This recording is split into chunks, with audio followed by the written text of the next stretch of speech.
ایک اور سلسلے کے معروف خاندان کے فرد جو خود بھی بہت مخلص اور فدائی تھے، سید محمد سرور شاہ صاحب، وہ انگلستان کی جماعت سے تعلق رکھتے تھے لیکن لاہور گئے تھے، وہاں ان کی وفات ہوئی ہے۔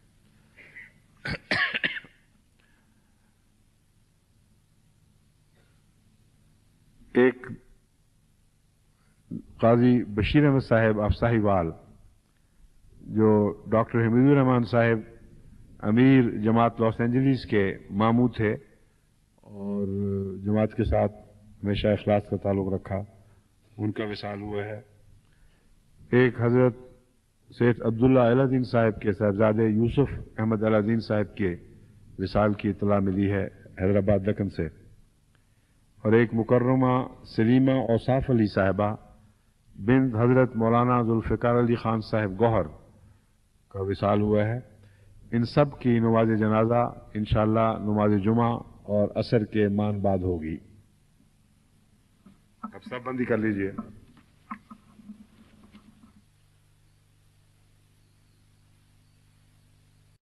ما كان